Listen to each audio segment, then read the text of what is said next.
It's really nice to have you here today, and I'd like to ask you some questions about Emmanuel House and just your life in general and how you got here, really. So, as the CEO of Emmanuel House, it would be very interesting to know what kinds of things that you do. And you have obviously been involved in many outreach sort of programs and things. And you've also... A little bit about Emmanuel House. Emmanuel House has been a service in Nottingham for 46 years. And it's an organisation that provides services for people who are homeless and people who are at risk of homelessness. We provide kind of three types of services. One is a sort of drop-in access service where people come and get sort of very basic needs like food and clothing.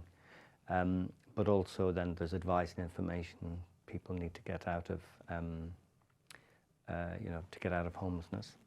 Then we have a whole range of different outreach services, working directly with people who are rough sleeping on the street or somewhere else, people who are in what's called supported provision, maybe particularly focusing on mental health, those kind of things.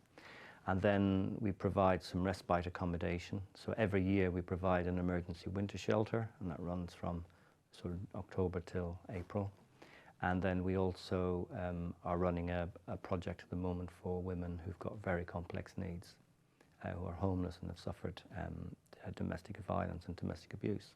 Because there's more to homelessness than sleeping out. So for example, if you're rough sleeping, and you are genuinely homeless, what are you going to do the next day? We woke up this morning, we had a shape to our day. We knew where we were going to go. We knew, we didn't ask ourselves whether we were going to eat today. We didn't ask ourselves whether anybody was going to call us by our name today. We had a place to go. There were people to interact with. And one of the consequences of homelessness is you become invisible. So you become invisible to other individual people, but you also become invisible to other services. So one of the things that Emmanuel House does is in working with people is helping people to recover their self-esteem and their dignity, their human dignity. That's very important. The other thing is, homelessness can happen to anybody, and in recent years, people who use Emmanuel House are better dressed and better spoken. It's something that really impacts on people. Yes. So we know that Emmanuel House has done so much to help people who are already homeless, but is there anything that you can think of that Emmanuel House has done or should be doing to prevent it in the first place? Well, that's a really good question. And the aim of all the services now is to try and provide support much more upstream. I think it was Desmond Tutu who said, we spend our time pulling people out of the stream, but we need to go more upstream to find out who's pushing them in. In terms of the prevention stuff, we want to get support in at the earliest possible stage. So if somebody's at risk of becoming homeless, then that's where we want to get the support in place. And that's where all the services in Nottingham, that's where they're trying to aim their support.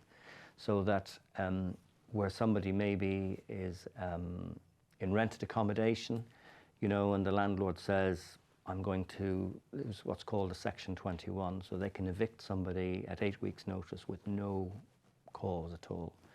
So in those circumstances, we would want to get support in to help that person find alternative accommodation as quickly as possible. But also, if there was a sort of an argument with the landlord, we'd want to get in there and sort of mediate between the tenant and the landlord to prevent, it escalating and sort of becoming someone being evicted. Because obviously prevention is better than cure. And actually it's better for the landlord as well, because every time the landlord evicts somebody, they lose money, so they have to run a business. So if we can keep the landlord and tenant together, then that's better for everybody all around. People who are actually well educated have been becoming homeless lately. How much of an impact do you think overpopulation has had on that? How much do I think? Overpopulation, like... Overpopulation. I don't think, no, I don't think overpopulation has anything to do with it. Yes.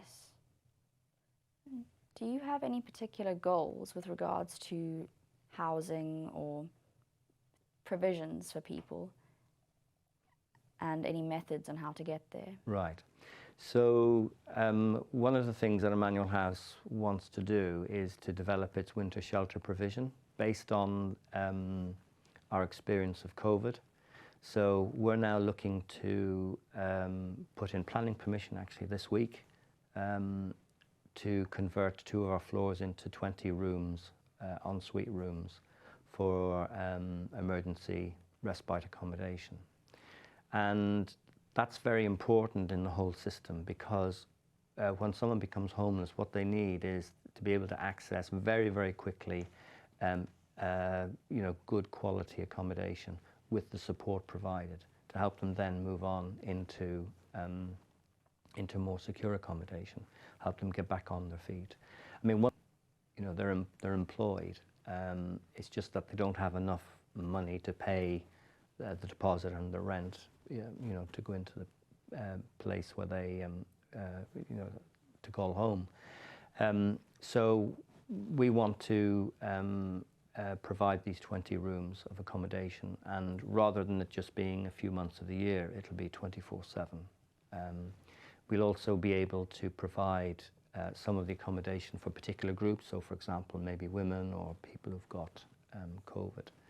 So that will be an important development in the whole system of provision in Nottingham. We just need a couple of £1 million to be able to do that. We need to raise that then over the next 18 months or so to make that become possible. Are there any particular things that the public of Nottingham can do to help homeless people? Well, I think, this leads into the whole issue about, the question that everybody asks is, should I give money to people on the street, that kind of stuff. And the answer I give is, well, it's always a personal choice whether you do that. And then, of course, there are other things people can donate, like food and clothing and things like that. So there are all sorts of ways. And one of the things that Emmanuel House is good at is providing opportunities for people to get involved in doing something for homelessness. And, I've often said to volunteers in Emmanuel House when they've got their hands in the sink washing the dishes, I say to them, well, what do you tell your friends you do when you volunteer? And say, well, I tell my friends that I help wash dishes and serve food. I said that is the wrong answer. The wrong answer is that you're contributing to helping someone out of homelessness. So whatever role you're involved, that's what it all kind of points to. And that's very important, because no one organisation, no one service, not even just the city council, can solve homelessness on their own. It has to be a community, response. And it's really beautiful that the community can get involved in something like that. Have you ever had any particularly meaningful interactions with people that you've helped? Well, yes. I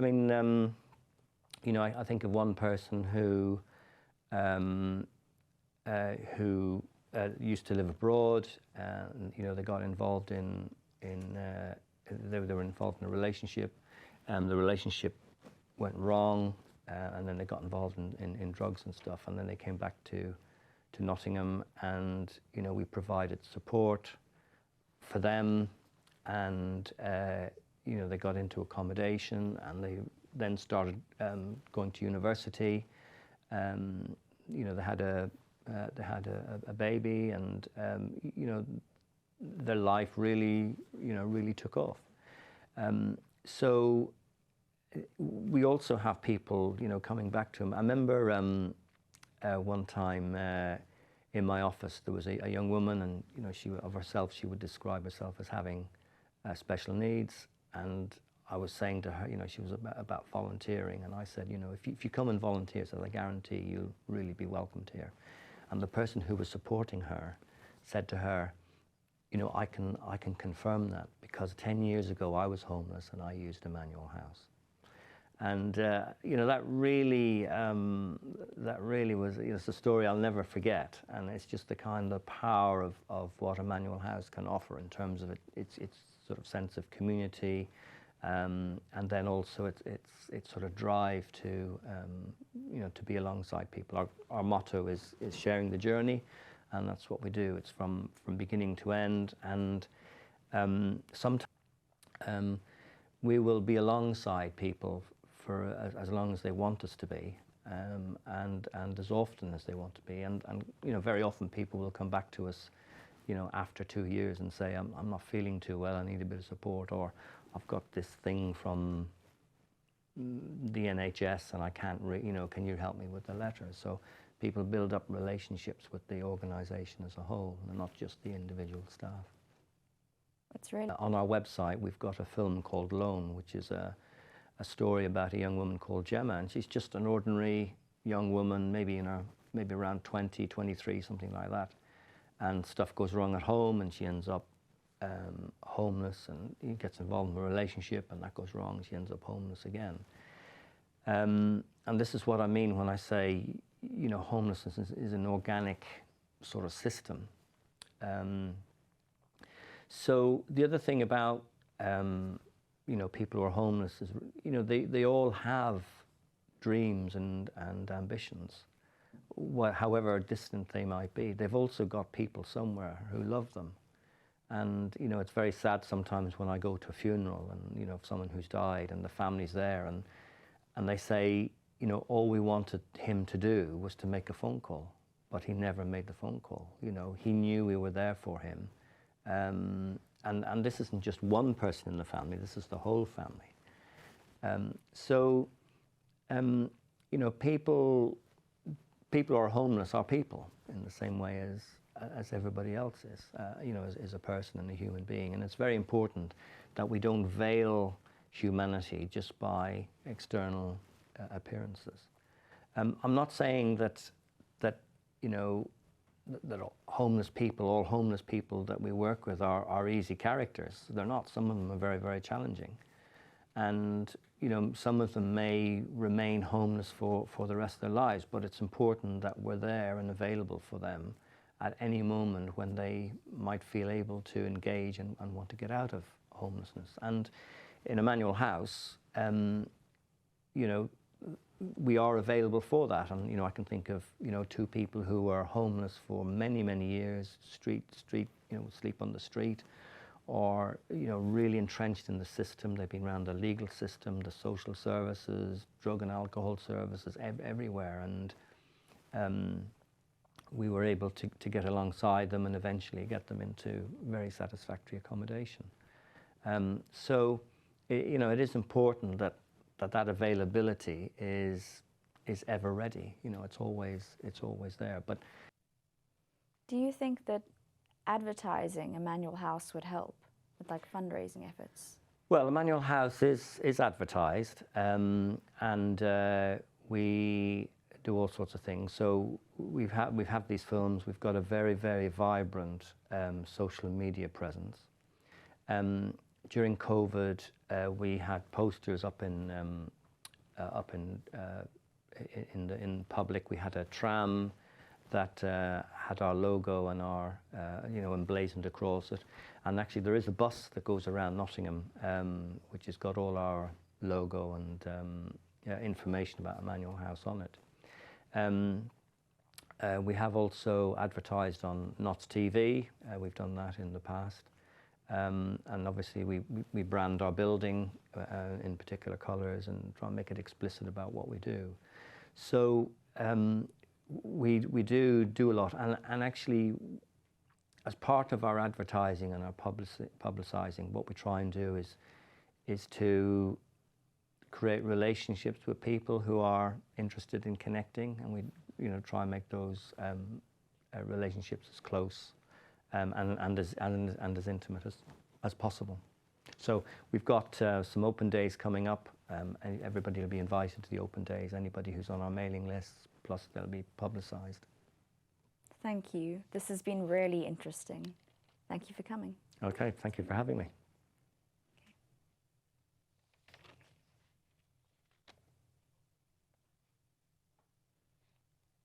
Yay. Is that a wrap? It's a wrap.